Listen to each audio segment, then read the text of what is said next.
Let us look at that exponential function.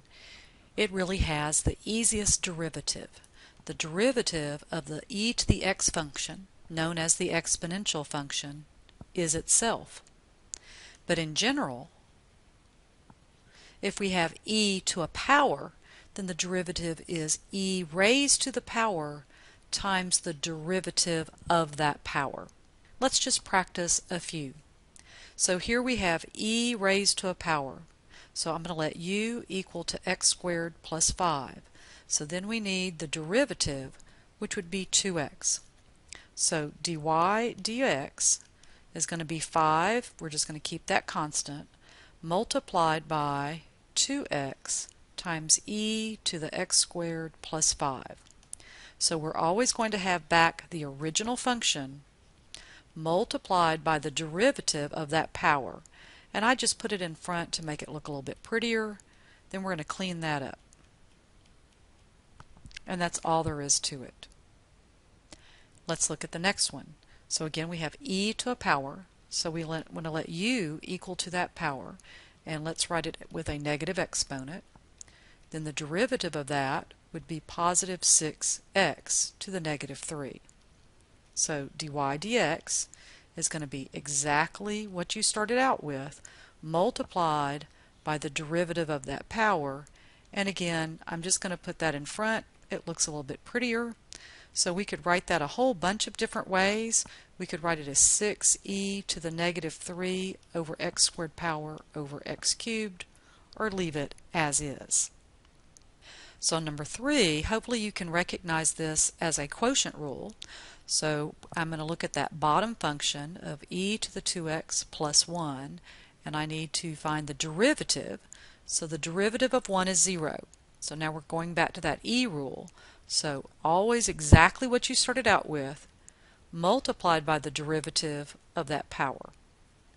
So the top, and then just like I got through doing for the bottom, this is going to be 2e to the 2x.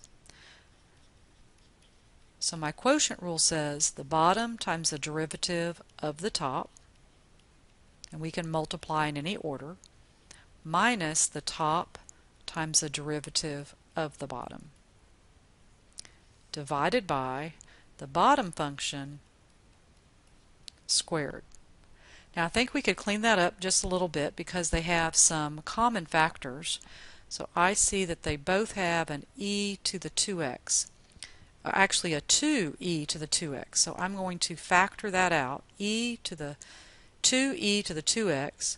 That would leave me e to the 2x plus 1 here minus e to the 2x from there. And then collecting like terms, that's going to subtract out 1 times that. So you just end up with e to the 2x over e to the 2x plus 1 quantity squared. On number 4, hopefully you can recognize that as a product rule. So I'm going to take e to the 2x, and then of course the derivative is just what we found in number 3. And then my second function of x is tangent of 2x. That derivative is 2 secant squared 2x. So using the product rule, multiplying and adding, we have 2e to the 2x times secant squared 2x plus 2e to the 2x times the tangent of 2x. I think we could leave our answer like that if you wanted, or again we could factor out some common factors and write it like this, 2e to the 2x multiplied by this. Not too sure that's any better, but that would be the derivative. So mixing up your product, your quotient rule, and now the e rule. So what about implicit differentiation? Finding dy dx on this type of expression. A little bit trickier. Okay, so looking at this e function, so we're going to take that derivative. So we're going to take e raised to exactly what you had. You've got to put that down. So no matter what you started out with, that's going to be part of your answer. Multiplied now by the derivative of x times y, which means we have to use the product rule, implicit differentiation. So x times the derivative of the second plus the second times the derivative of the first. Now the rest is easy, so that's 2x. This is minus 2y dy dx equals to 0. Now truthfully, when I took the derivative here, this is the derivative of x with respect to x, just like that, which is 1. So I have e to the xy multiplied by x dy dx plus just y plus 2x minus 2y dy dx equal to 0. So I'm supposed to be solving this for dy dx.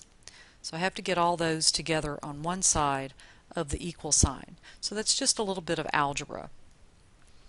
So let's go ahead and distribute.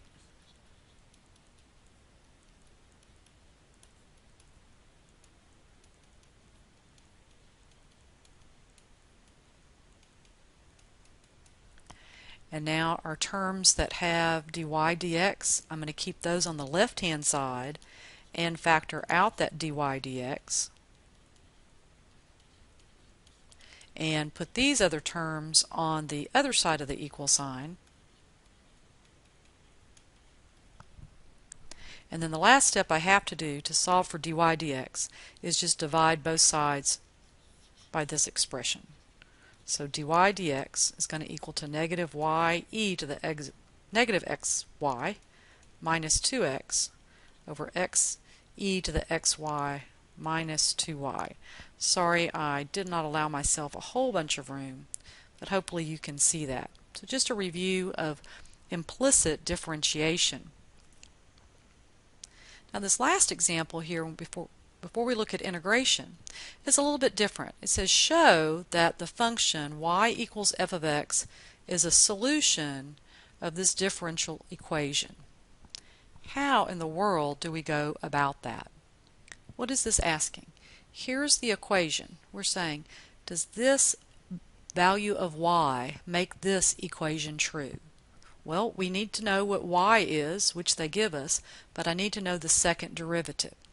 So I know what y equals. It equals 3 e to the 3x plus e to the negative 3x. So I need the first derivative to get to the second derivative. So again, we have e to the 3x multiplied by the derivative of the power. Then I have e to the negative 3x multiplied by the derivative of that power. That's the first derivative. Second derivative, same thing. E to the 3x multiplied by that derivative. So I have 3 times 3, so that's going to be a 9.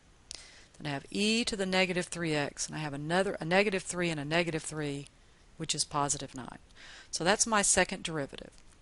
What it says if I plug this value in for the second derivative, and I plug this value in for y and multiply it by negative 9, it should equal to 0. So again, I didn't allow myself a whole bunch of room, but let's see if we can fit this in. So we have 9e to the 3x plus 9e to the negative 3x, that's my second derivative, minus 9 times my y value. And does this equal to 0? Well, I think you can see that it does. This minus that's going to be 0. If I distribute my negative 9 to here, those would cancel out, and I would certainly have 0 equals to 0. So let's look at integration. Of course, integration comes from your derivative rules. So if the derivative of e to the x was e to the x, same thing for the integral. And on e to the u in the general case, you just have to make sure you have that du part. So let's look at number 7. We have e to a power. So just like on the derivative, I'm going to let my u equal to the power. And do I have du? That would be negative 4x to the third power. Look at there. So this integral is in the form of e to the u du, which integrates as e to the u plus c. Make sure you go back and fill in what u equals to in terms of x. Now number 8 looks a little bit scarier. I always like to let u be my more complicated. Not that it's a whole bunch more complicated, but let's just look at that. So what's the derivative? That would be 2e to the 2x dx, and I should have put a dx over there as well. Let's see, what do I have?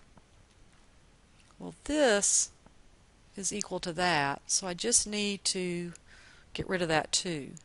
So this integral is now in the form of 1/2 du over u. So I have to remember that that integrates using my natural log property. So this would be 1/2 times the natural log of 1 plus e to the 2x plus c.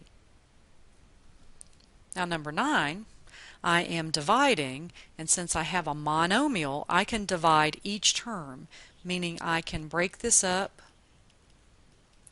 to 3 separate fractions.